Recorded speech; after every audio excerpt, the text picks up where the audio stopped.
پیدائش اس کا 29واں باب جو 35 آیات پر مشتمل ہے۔ اور یعقوب آگے چل کر مشرقی لوگوں کے ملک میں پہنچا، اور اس نے دیکھا کہ میدان میں ایک کنواں ہے، اور کنویں کے نزدیک بھیڑ بکریوں کے 3 ریوڑ بیٹھے ہیں، کیونکہ چرواہے اسی کنویں سے ریوڑوں کو پانی پلاتے تھے۔ اور کنویں کے منہ پر ایک بڑا پتھر دھرا رہتا تھا، اور جب سب ریوڑ وہاں اکٹھے ہوتے تھے تب وہ اس پتھر کو کنویں کے منہ پر سے ڈھلکاتے اور بھیڑوں کو پانی پلا کر اس پتھر کو پھر اسی جگہ کنویں کے منہ پر رکھ دیتے تھے۔ تب یعقوب نے ان سے کہا، اے میرے بھائیو، تم کہاں کے ہو؟ انہوں نے کہا، ہم ہاران کے ہیں۔ پھر اس نے پوچھا کہ تم نحور کے بیٹے لابن سے واقف ہو؟ انہوں نے کہا، ہم واقف ہیں۔ اس نے پوچھا، کیا وہ خیریت سے ہے؟ انہوں نے کہا، خیریت سے ہے۔ اور وہ دیکھ اس کی بیٹی راخل بھیڑ بکریوں کے ساتھ چلی آتی، اور اس نے کہا، دیکھو ابھی تو دن بہت ہے اور چوپایوں کے جمع ہونے کا وقت نہیں، تم بھیڑ بکریوں کو پانی پلا کر پھر چرانے کو لے جاؤ۔ انہوں نے کہا، ہم ایسا نہیں کر سکتے جب تک کہ سب ریوڑ جمع نہ ہو جائیں، تب ہم اس پتھر کو کنویں کے منہ پر سے ڈھلکاتے ہیں اور بھیڑ بکریوں کو پانی پلاتے ہیں۔ وہ ان سے باتیں کر ہی رہا تھا کہ راخل اپنے باپ کی بھیڑ بکریوں کے ساتھ آئی، کیونکہ وہ ان کو چرایا کرتی تھی۔ جب یعقوب نے اپنے ماموں لابن کی بیٹی راخل کو اور اپنے ماموں لابن کے ریوڑ کو دیکھا تو وہ نزدیک گیا اور پتھر کو کنویں کے منہ پر سے ڈھلکا کر اپنے ماموں لابن کے ریوڑ کو پانی پلایا۔ اور یعقوب نے راخل کو چوما اور چلا چلا کر رویا۔ اور یعقوب نے راخل سے کہا کہ میں تیرے باپ کا رشتہ دار اور ربکا کا بیٹا ہوں۔ تب اس نے دوڑ کر اپنے باپ کو خبر دی۔ لابن اپنے بھانجے کی خبر پاتے ہی اس سے ملنے کو دوڑا اور اس کو گلے لگایا اور چوما اور اسے اپنے گھر لایا۔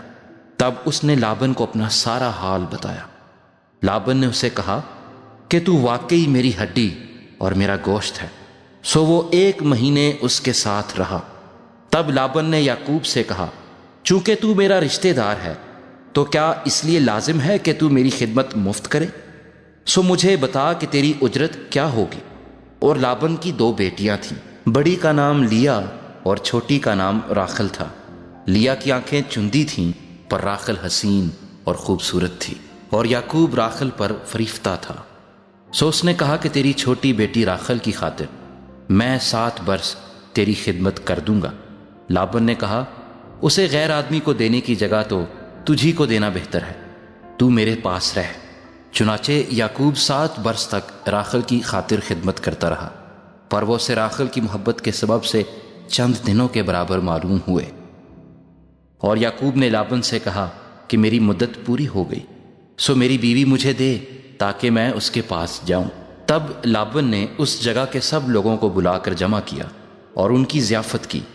اور جب شام ہوئی تو اپنی بیٹی لیا کو اس کے پاس لے آیا، اور یعقوب اس سے ہم آغوش ہوا۔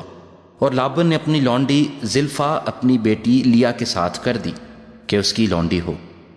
جب صبح کو معلوم ہوا کہ یہ تو لیا ہے، تب اس نے لابن سے کہا کہ تو نے مجھ سے یہ کیا کیا؟ کیا میں نے جو تیری خدمت کی وہ راخل کی خاطر نہ تھی؟ پھر تو نے کیوں مجھے دھوکہ دیا؟ لابن نے کہا، ہمارے ملک میں یہ دستور نہیں کہ پہلوٹھی سے پہلے چھوٹی کو بیاہ دیں۔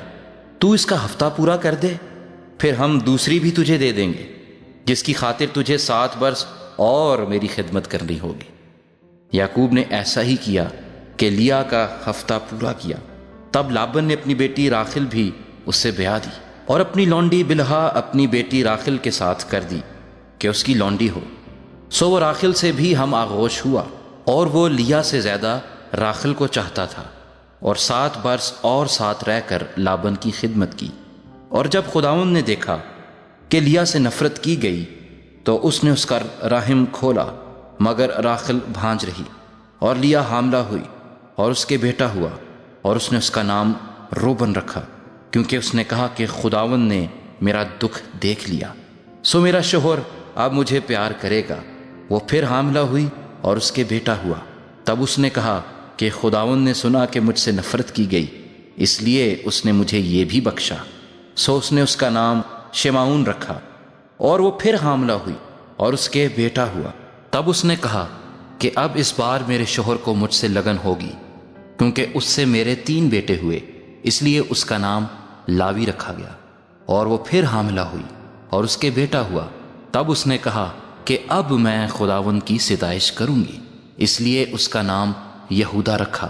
پھر اس کے اولاد ہونے میں توقف ہوا۔